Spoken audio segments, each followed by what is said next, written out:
তাদেরকে আক্রমণ করে যদি হাসিনার থেকেও খারাপ পর্যায়ে নামিয়ে নেওয়া হয় এবং তাদের ফ্যাসিবাদের দোসর বানিয়ে দেওয়া হয়, যারা 16 বছর ধরে ফ্যাসিবাদের বিরুদ্ধে যুদ্ধ করলো, এনসিপি ওই মেয়েটার সমালোচনা দলের কোনো নেতা করেছে সেরকম একটা নজির আপনি দেখাতে পারবেন না। ক্ষমা তো চাই নেই, উল্টা বরং এখন মুক্তিযোদ্ধাকে ডিনায়ালের দিকে নিয়ে যেতে চায়।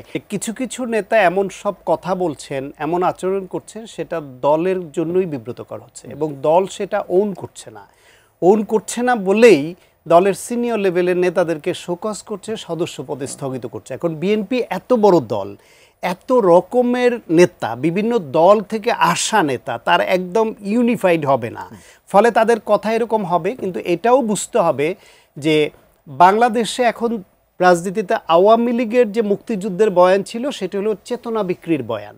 কিন্তু প্রকৃত অর্থে জিয়াউর রহমান স্বাধীনতার ঘোষণা দেওয়া, সেক্টর কমান্ডার হওয়া, জেড ফোর্সের অধিনায়ক হওয়া একজন যোদ্ধা, তার প্রতিষ্ঠিত দল বিএনপি মুক্তিযুদ্ধকে শতভাগ ওন করে। তার কোনো নেতা হয়তো ব্যক্তিগতভাবে কতটুকু ওন করে যায় না, কিন্তু দল হিসেবে বিএনপি এটা ওন করে। সেই প্রেক্ষাপটে এর মধ্যে আবার যারা সরাসরি মুক্তিযুদ্ধ করা, তাদের কোনো বিষয়ে রিজার্ভেশন থাকতে পারে, এমনকি শেখ মুজিবের প্রতিও তাদের বিশেষ ভালো লাগাও থাকতে পারে। সেটা প্রকাশ করলো। শেখ মুজিবের প্রতি ভালো লাগা বা শ্রদ্ধা তো বিএনপিও এক সময় সরাসরি দলীয়ভাবে প্রকাশ করেছে। সরকারে থাকতে বিবৃতি দিয়েছে তার মৃত্যুবার্ষিকীতে, তার কবর জিয়ারত করে তারেক রহমান নিজে গেছেন। আওয়ামী লীগ সেই সৌহার্দ্যটা, সেই সৌজন্যটা ধরে রাখেনি বলে এখন হেট্রেট ছড়িয়েছে। কিন্তু শেখ মুজিবকে তো কোথাও আমাদের রেসপেক্ট করার সুযোগ আছে।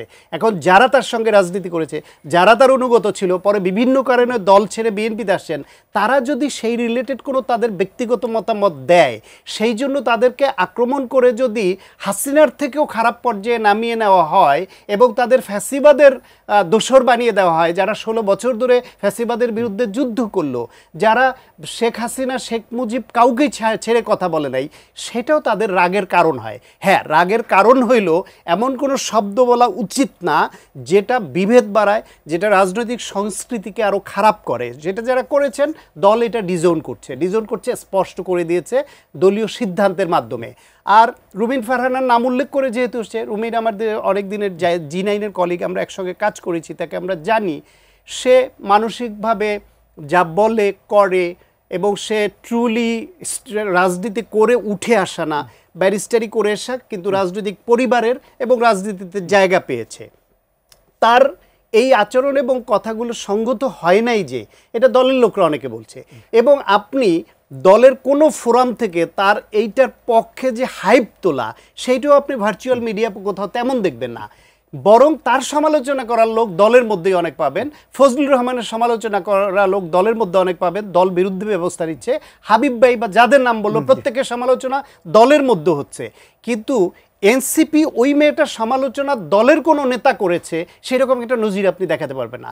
জামায়াত ইসলামের যারা মুক্তিযুদ্ধ নিয়ে এখন অধ্যত্বপূর্ণ বক্তব্য দেয়, ক্ষমা তো চাই নেই, উল্টা বরং এখন মুক্তিযোদ্ধাকে ডিনায়ালের দিকে নিয়ে যেতে চায়, সেইটা নিয়েও আপনি জামায়াতের তরফ থেকে কোনো নেতার দুঃখ প্রকাশ দেখবেন না যে এই বক্তব্য আমরা ওন করি না দল হিসেবে জামায়াত।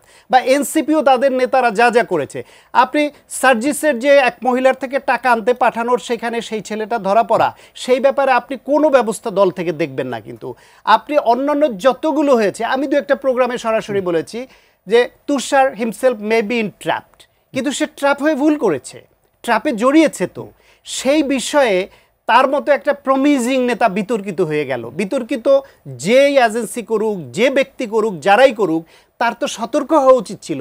সেই ওই লেভেলের সতর্কতা এদের থেকে আমরা আশা করেছিলাম। এই যে 5 জন নেতা যে কক্সবাজার যেভাবে গেল গণ অভ্যুত্থান দিবসে, তাদের তো এই দিন পিকনিক করবার যাওয়ার দিন না, যেদিন হাসপাতালে ছেলেরা কাতরাচ্ছে, যেখানে এদেশে নানান বিষয় নিয়ে এত তর্ক বিতর্ক হচ্ছে। ফলে তাদের যে ভুল হচ্ছে, আমরা এনসিপিকে এদেশের বেশিরভাগ মানুষ ইনক্লুডিং মি যা চেয়েছিলাম, তুষার নিজেই বলুক তার কত শতাংশ তারা ধরে রাখতে পেরেছে। হ্যাঁ, ভুল হয়েছে, ভুল শুধরে নিবে। বিএনপি তো যারা ভুল করছে ভুল শুধরে নিবে, যে ক্ষমা চাইবে না, যে ভুল স্বীকার করবে না, সে বিএনপি দলের মধ্যে এমনকি সাধারণ মানুষের সমর্থন থেকে দেখবেন তারা জনপ্রিয়তা থেকে নেমে যাবে। কিন্তু তার দায় দিয়ে আপনি গোটা দলকে, যখন এটা সমুদ্রের মতো দল, তার মধ্যে 2-4 জনের দোষ ত্রুটি ধরে গোটা দলটাকে তাদের বিরুদ্ধে ব্যবস্থা নেওয়ার পরও যদি আক্রমণ করতে থাকেন, সেটা ঠিক না। আরেকটা পয়েন্ট উল্লেখ করি, তারেক রহমানের বিরুদ্ধে যে মেয়েটি যে অশ্লীল স্লোগান দিয়েছে, শুরুতে আমি বলেছিলাম সেম স্লোগান দল বেঁধে মিছিলের মধ্যে দেয়া হয়েছিল এর আগে, সেইটার কি কোনো নিন্দা জানিয়েছে এনসিপি যে আমরা এই স্লোগান ও পছন্দ করি না, আমরা দেব না, কেউ দিলেও সেটা আমরা নিন্দা করি এবং এই স্লোগান আর দিতে দেওয়া হবে না? এই তারা এত এত বিষয় নিয়ে এত হুঙ্কার দিতে পারে, তারেক রহমানের বিরুদ্ধে ওই স্লোগান নিতে একটু হুঙ্কার। আমি